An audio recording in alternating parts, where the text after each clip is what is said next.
Voice retraining. Now let's move towards solutions from the voices that we've created in the past. Now there are several issues here.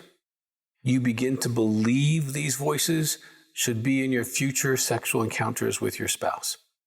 When he or she won't say what you have fantasized about or created in your head, you can get confused, you can get unaroused, you can get angry or even mean because you're not hearing the voice that you've created in your own head.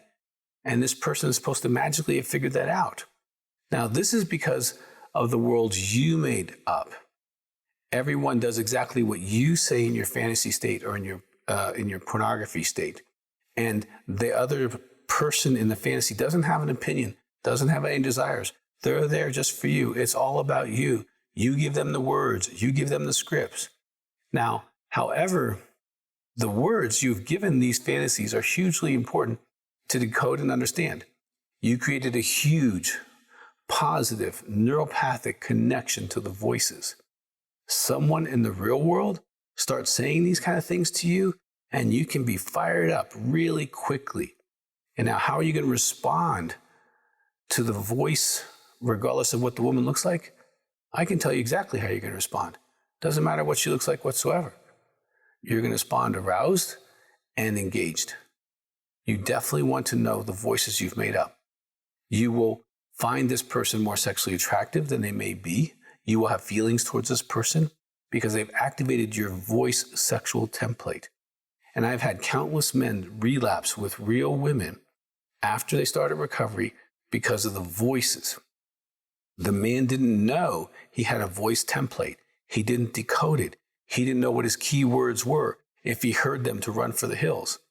Now, talk about ring the bell. If a woman has that kind of voice towards you, your brain is going to light up like a Christmas tree. Your arousal template, your voice arousal template is going to convince you that, hey, this is the person you should be in a sexual relationship with. This person's going to be fulfilling. And for some of you, the lights are coming on. Like this is the kind of person you might flirt with. You realize why you like to be around a certain type of person. And it's not because of their personality. It's because of the voice or the potential that you think that they have that voice inside of them. This is also what your spouse, especially your wife, can sense if you're kind of leaving her emotionally for another person at a party or a barbecue or a birthday party, and you're kind of getting some cookies from this person. Okay, yes, it's obvious to your spouse when your brain goes off and starts hearing from someone else. So what do we do, Doc? Well, that's what we're going to talk about because we need to do several things. One, you absolutely have to identify what the voice was that you created in your mind.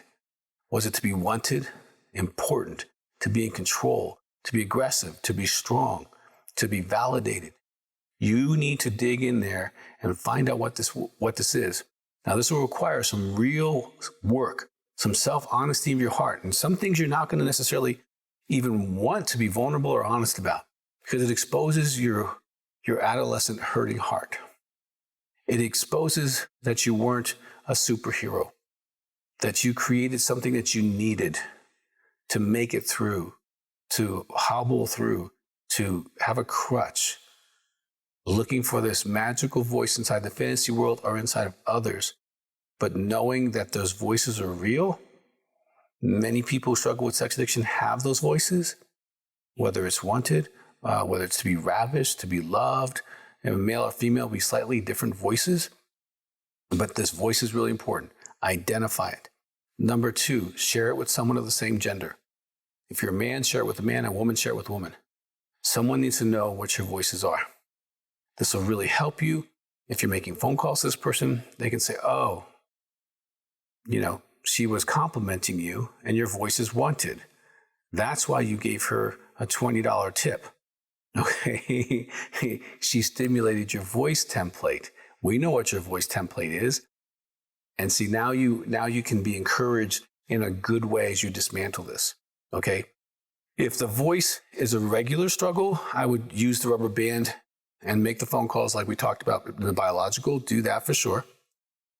If there is a real person, if you're a man, if it's a woman, in your life that's outside your marriage that has the voice that arouses you, that causes you to kind of go, ooh, I want to be with that person. Be honest about it. That person's a threat to you because of you, not because of them.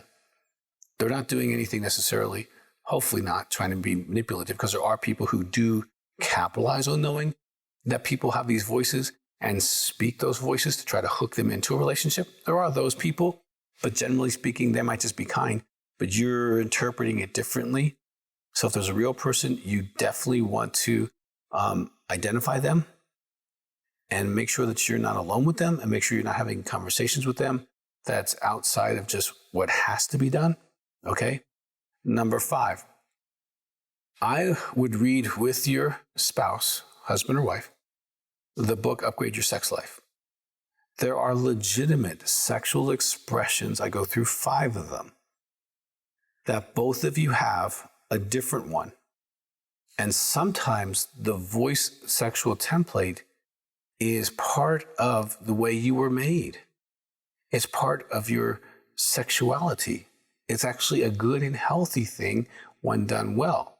And I talk about in the book the good ways to use this voice and how this can be, in an immature way, be very damaging. So you two can together say, hey, what is your sexual expression? What is yours? Let's work on really caring for one another in that way, hearing this without pathologizing it, without making it bad or evil or dark. It's not necessarily pathological to be wanted, or to want to have fun, or to be desired, or to be patient. These are some of the sexual expressions we talk about in the book. But I would definitely, as a solution, read through that, because it might hook into your sexual expression. And if it does, then in a healthy way, you and your spouse can actually tap into that, and it can be very, very beautiful.